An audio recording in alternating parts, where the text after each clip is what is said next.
What better time than now to make a video where I teach you everything that you need to know about F1 before the 2026 season starts in a couple of weeks? Hello and welcome back to another F1 video. It has been a hot minute since I've made one of these. One, because the season ended, and two, because I've been in the crazy process of moving overseas for the year and traveling. All that being said, I'm very excited to be back, and I thought, what better time than now to make a video where I teach you everything that you need to know about F1 before the 2026 season starts in a couple of weeks, because I kind of did make a video like this mid to late last year. Early last year? At some point last year, I made a video like this where I talked about everything the girls need to know for F1, and I found a surprising number of boys watched that video. So this is everything that a beginner needs to know about F1 before the 2026 season starts. In the last iteration I did of this video, it was very random. I didn't really have much of a plan to the video, but this time I sat down and I wrote a whole bunch of notes so that I could make a more comprehensive guide that is perhaps easier to follow and still has me just yapping and rambling, but also has a bit more structure to it, if you know what I mean. So without further ado, we're going to jump right in, and I am going to teach you everything that you need to know about F1 if you're a beginner before the 2026 season. This is a comprehensive guide, and I hope that you take something out of it if you're new to F1 or you just want to know a bit more about the sport. And I'm very excited to chat with you because I love talking about F1. Okay, I think that's better. I just put the blind down a little bit so I'm not so blinded by the sun. Took my jacket off because I always get really hot when I start talking and yapping on YouTube. I don't know why. That's a very random fact. Anyway, back to it. What is Formula One? Formula One, or F1, is car racing. It is motorsport, the pinnacle of motorsport, if you will. And for the past 9 seasons, there has been 10 teams or 20 drivers on the grid. And this year, we have a new team coming in, Cadillac, which means there will be 11 teams competing for the constructors and 22 drivers competing for the drivers' championship. So F1 is a sport that runs for a whole year or season, and it basically runs from March to December. We have been in the off season and we are about to get back into it because today, the day I'm recording this, it is the 17th of February. We are gearing up to the start of 2026. The cars are currently in Bahrain doing their testing of pre-season stuff, and the first race weekend starts on the 6th of March in Australia, and the race will be on the 8th of March, so that's not very long away. This year there is 24 races with a mix of street circuits and traditional racetrack circuits, and there is also 6 Grand Prix that are sprint weekends. So now I'm going to talk about how the F1 competition works. So Formula One racing, it's a competition, right? You want to win. And there are 2 competitions going on each season. There is the Constructors Championship, which is the battle between all the different teams. And there is the Drivers Championship, which is the battle between all the different drivers. Both of them are decided based on the points that the drivers get during the races. And the drivers are awarded points based on how they finish at the end of the race. So first place gets 25 points, second place gets 18 points, and then it goes down, and then 10th place gets 1 point, and then anyone that finishes after 10th in a normal full-length race doesn't get any points that weekend. And you can also get points for sprint weekends. We will go into what the different races and sprints and everything is a little bit later, but in the sprint races, it's like a mini race, and you also get points, but you don't get as many. So in the sprint, first place gets 8 points, second place gets 7 points, all the way down to 8th place, which gets 1 point. So only the top 8 drivers in a sprint get points. So essentially, the World Drivers' Champion is decided by which driver gets the most points through the whole season based on how they finish in each race. The Constructors Championship, the team championship, is decided by the cumulative sum of their drivers' points, because there is 2 drivers per team. The Constructors Championship is really important because it determines things that give teams an advantage in the next season, such as like where their pit garage is and stuff like that. The higher that a team finishes, the more prize money they get, which helps in the development of the car the next year and is a big advantage, particularly for the teams that are lower down in the grid, because now that there's like a cost spending cap limit thing, it doesn't benefit the really rich teams as much, but the lower teams getting more money can really help their development and their performance. And for example, it is estimated that McLaren got 175 million for winning the constructors last year, so that's like a lot of money, probably USD.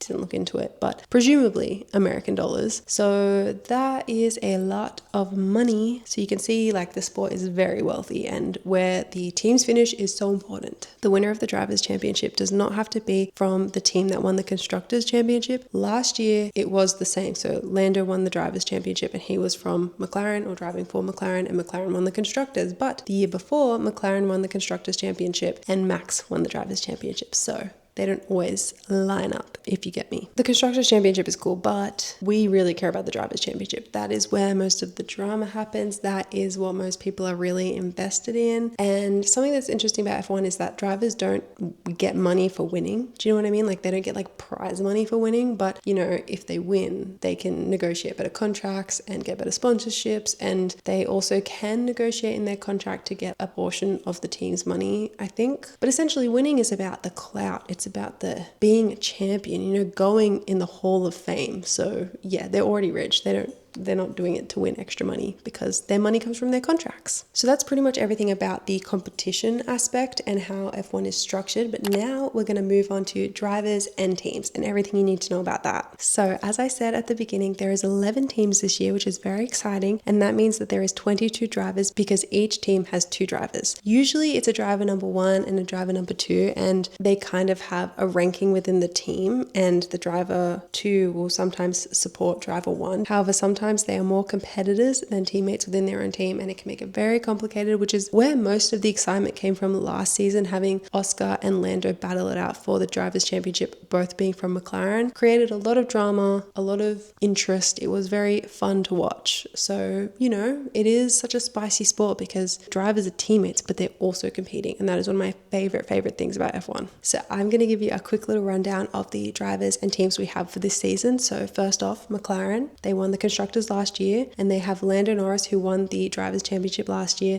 and Oscar Piastri. Next, we have Ferrari with Charles Leclerc and Lewis Hamilton. We have Alpine with Pierre Gasly and Franco Colapinto. Williams with Alex Albon and Carlos Sainz. Mercedes with George Russell and baby Kimi Antonelli. Red Bull with Max Verstappen and Isaac Hadjar. Racing Bulls with Liam Lawson and rookie of the 2026 season Arvid Lindblad. Haas with Esteban Ocon and Oliver Behrman. Aston Martin with Fernando Alonso and Lance Stroll. Audi with Nico Hülkenberg and Gabriel Bortoleto. And Cadillac with Valtteri Bottas and Sergio Perez, both of whom are returning veterans this season. So excited to see particularly how Valtteri goes. Not a huge fan of Sergio. I also want to quickly touch on like how to choose who to support or how to support in this sort of sport, because there is teams and there is drivers. So like, what are people doing? You know, like, are people supporting teams? Are they supporting drivers? So I'm going to break that down for you if you're a new fan and you don't know where to start with who to say you're supporting and who to choose. So some people choose a team and they support that team religiously. This is very characteristic of Ferrari. People are die-hard Ferrari fans. You know, there's the Tifosi, and it's just no matter who is driving for Ferrari, they are Ferrari fans. But a lot of people, instead of choosing a team, choose a driver, and then that driver is like who they support religiously, and then they follow that driver through the different teams that they move to. This is personally how I like to do it. I usually do have a team that I prefer, and I like it when the team and the driver I'm supporting match up, which is very helpful for me right now because I really like McLaren and I like Oscar. But you best believe if Oscar goes somewhere else, I'm supporting Oscar at his new team.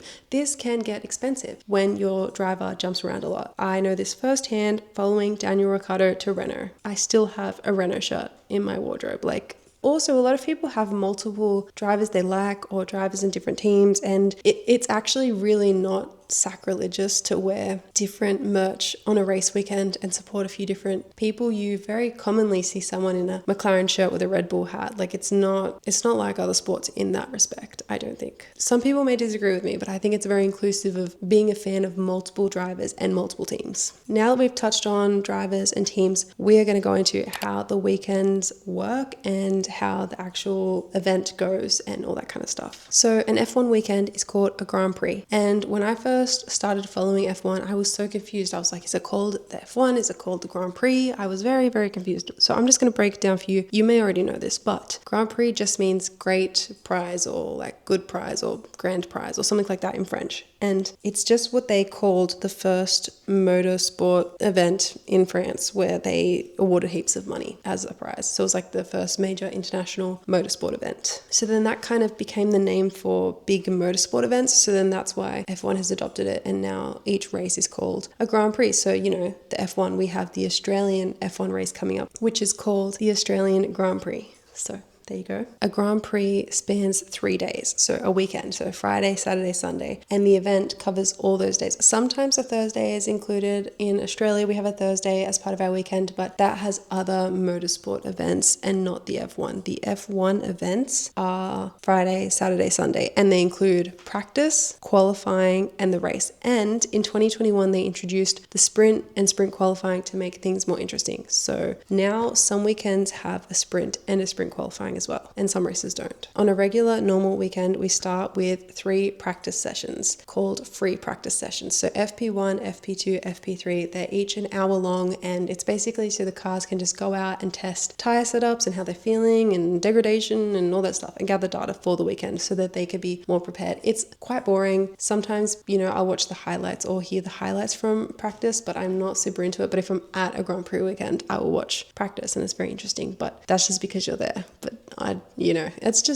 you can maybe get like a little bit more info if you're really, really dedicated, but I'm gonna assume if you're watching this video, you're not super into it, you're probably not gonna be watching free practice. Then we have qualifying. Qualifying is the event which decides what order the cars start the race in, which is very, very important. Qualifying is an hour long, and it is split into 3 sessions, Q1, Q2, and Q3. Q1 is 18 minutes long, Q2 is 15 minutes long, and Q3 is 12 minutes long. In qualifying, all the drivers have that 18-minute window to get on the track and put their best lap times in. Usually they only get 2, maybe 3 laps in because of time limits, fuel, because they want to put less fuel in the car so that the car will be quicker. But then if they don't get the lap they want, they don't have time to refuel or things like that. It's very strategic, but essentially they have to get out there and get the best lap times on the board. And as long as you cross the start line before the timer runs out, you can finish your lap. And then that order will determine how the cars start on the grid. So for Q1, the bottom 5 or now bottom 6 drivers get eliminated. And then that is their starting position. And then in Q2, the next bottom 6 drivers get eliminated. And then in Q3, we have like a top 10 shootout kind of thing where all the last 10 drivers try to get their fastest lap in, and then that will determine where they start on the grid when the race is starting. Qualifying really is about the drivers being able to put together a perfect lap, or as perfect of a lap as possible. They want to get out there, they want to nail all the corners, nail all the straights, and have a lot of luck on their side, because if there's a car in front of them that impedes them, or they just have to get around them, that can slow them down. If someone crashes and there's a red flag, they have to abort their lap. That can also really affect them. A lot of the drivers try to wait for track evolution, which is when the track, I don't know exactly, but like the track gets faster the further in you get to qualifying. Essentially, some cars try to wait for the perfect time of track evolution because it's so close. Like the margin of difference between the drivers is so fast you can't even conceptualize. Like it's quicker than blinking. So having things like track evolution on your side is really important. But if you play that gamble, sometimes people get out for the perfect track evolution, but then someone's spun out and crashed, and then the session is aborted and they lose their lap. And then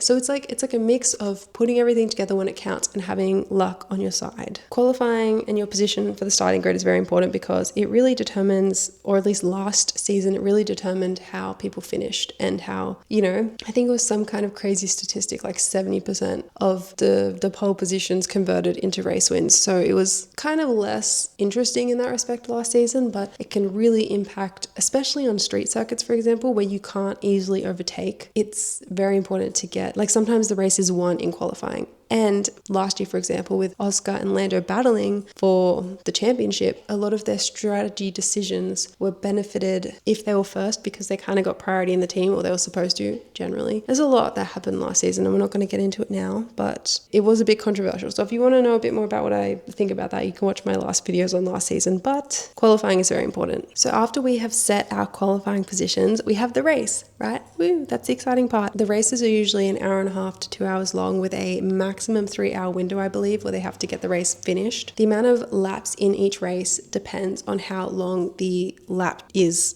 for that track. So for example, Monaco, which is a very short circuit, has 78 laps, I think the most of the season. And then a track with really long laps like Belgium only has 44 laps in the race. So it's more about time than laps, if that makes sense. So the race starts with a formation lap. So all the cars are on the grid, their engineers and everything is around the cars. And then when the race is going to start, and it always starts on time unless there's like weather or something, it's like on the dot, then the mechanics and everyone leaves and the drivers drive around the track and get into their positions on the starting grid. So they have to like stop in their little boxes. And then when everyone's stopped, the lights will flash and they'll all light up. And then when the lights go out, they can go. And so it's like having a quick reaction time, but not reacting too quick. Because if they take off before the lights go out, they get like penalties and stuff. That's why the commentators will say, lights out and away we go, because the lights out, away we go. Typically the first corner can be very interesting, not always, but all the cars are generally very close together. They've taken off and they're all bunching up trying to get prime position around the corner. So that can be very interesting. We love watching the first corner. We hope for drama, but generally not like a crash. You don't want someone out in the first corner because that's sad, but it's also very exciting. Obviously, a track where drivers can overtake each other is more interesting, which is why I think a lot of the street circuits aren't so entertaining, because they're so tight. It's hard for the cars to overtake each other, and then that kind of means that the qualifying really can just determine the race outcome. I think that's why I prefer the traditional racetrack circuits and not street circuits, but we are having an increasing amount of street circuits. For example, in this year, we have a new street circuit in Madrid, and I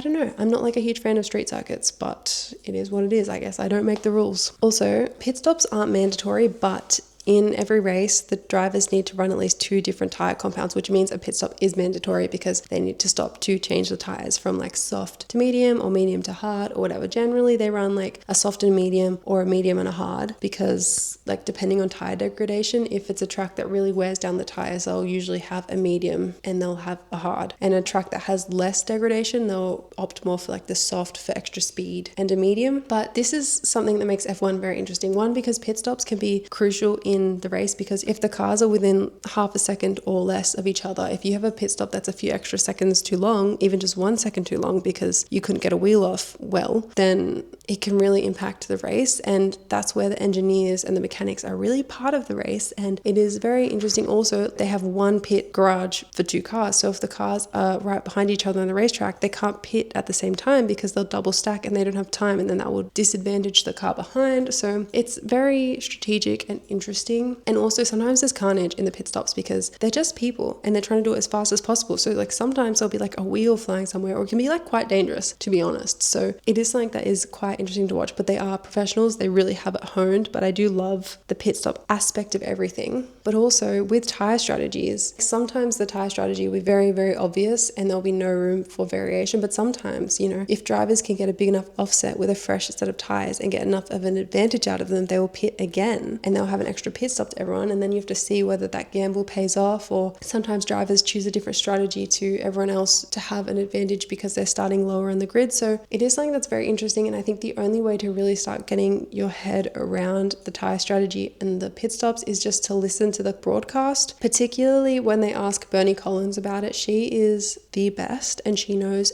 everything, and I love listening to her explain the tire strategies amongst other things, because she just knows so much about what is going on and she is just so knowledgeable and she explains it in such a understandable way. So love listening to the broadcast. That is kind of how you get your head around all of this, to be honest. So I'm going to quickly talk about sprint races. In 2021, sprint races were introduced to create more interest on race weekends and just create like an extra race essentially. So 6 races out of the 24 on the calendar are sprint weekends, and that means 2 of the free practice sessions are replaced by sprint qualifying and the sprint. Sprint qualifying works the same as regular qualifying, except that each session is a little bit shorter. So SQ1 is 12 minutes, SQ2 is 10 minutes, and SQ3 is 8 minutes, which basically means that they have less time to get their laps in, and then the race is only 30 minutes and there's no mandatory pit stops. So it's basically you start and you sprint to the end. You would think that this would make it more interesting, but if there's not very much room for overtakes or there is a big advantage for the the car at the front, it can be kind of boring and you can just watch them like drive around for 30 minutes, but we'll take it. More racing. Before I end this video, I wanted to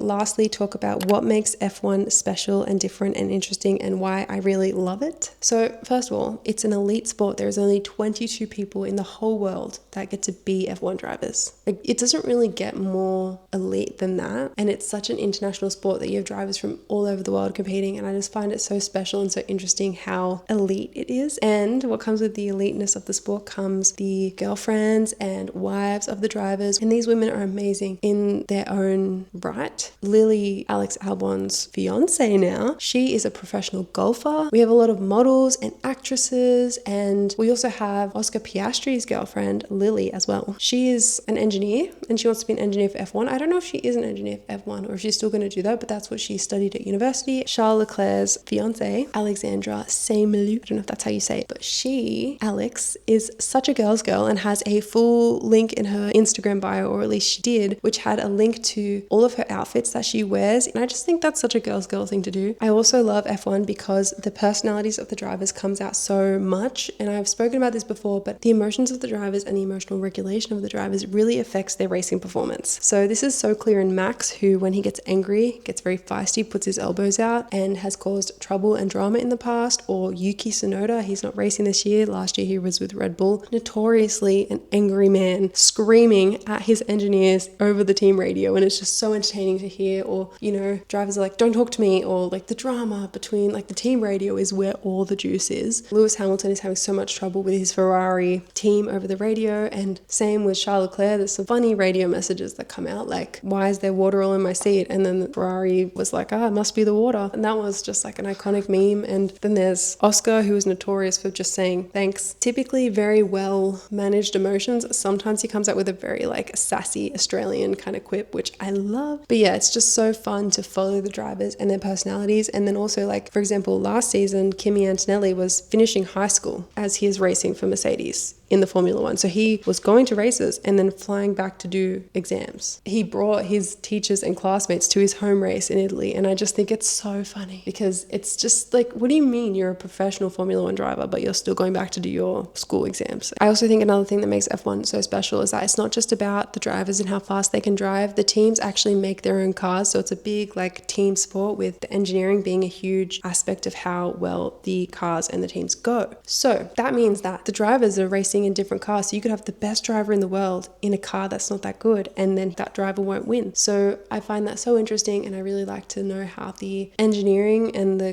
design of the car is impacting the performance. And then, you know, they try to make tweaks throughout the season, and sometimes that will really help the car have an advantage, or sometimes it will make it plummet in its success and its performance. And I just think it's so interesting because it's not just about the driving. There's also so many things like DNFs, engine failures, crashes. Like, it's a very high risk, high reward sport. It's great to watch the story of the drivers in the championship, particularly when there's not a clear winner like there wasn't last year and stuff. It was so fun to watch. So I found it so entertaining and really, really enjoyed that. And I hope that there is a lot of competitiveness this season as well. I just think F1 is such a great sport, and I want more women and men to be able to get into the sport and really enjoy it. And I guess I'm sitting down and making this beginner's video for me 10 years ago when I started watching and I didn't understand anything, and I wanted to understand, and it took me a lot of trial and error, it just took me a long time to get my head around a lot of the concepts. And I felt silly for so long because I didn't understand so many things, because it is quite complicated. And I think if I had have just known the basics, it would have helped me get invested a lot quicker. So I just wanted to make this. I hope it helps even just one person just feel a bit more comfortable in the sport and more comfortable talking about it and understanding it, because there's nothing worse than when you want to be part of a conversation but you're scared of looking stupid or sounding silly to the other people there who may know more than you. So I want to make it more inclusive, and I want F1 to be something that everyone can talk about. Even if you say something wrong, it's fine. I think it's cooler to talk about it than to be too afraid, which I was so afraid for so long to talk about it. So I love getting on here and explaining things how I understand them, because that might help someone else who also has a similar brain to me, or someone that's new to the sport, I guess. I'm actually going to be putting up another video after this where I talk through the changes from 2025 to 2026, things like changes in the track, changes in the teams, changes in the regulations, which is something that I needed to get my head around. So after I've wrapped my head around it, I thought I would sit down and tell you about it. So if you're a bit confused about everything, I'm just going to sit down and tell you everything you need to know about the 2026 season before it starts. So if that interests you, keep an eye out for that video. Once it's live, I will link it. If it's not live yet, you just have to wait. And if it's live, it'll be linked. And that way, if you're interested, you can learn everything about 2026 before it starts in a couple of weeks. If you do have any questions or any comments, please leave me a comment with it, because I love talking to you guys about F1 and just getting your thoughts or sharing opinions or hearing who your favorite drivers are. And if you have questions, I will try to answer them as best I can with my knowledge, which is not expert knowledge, but it is okay knowledge. So thank you for being here. If you watched to the end, I really appreciate it. If you've subscribed, that is amazing. It means so much to me. I'm hoping to go to some F1 races this year. I haven't booked any yet, but I am in Europe. I'm in England right now. That's where I'm recording this from. So I'm really hoping to go to some F1 races this year. And if I do, I will definitely take you along. I guess I will see you in the next one.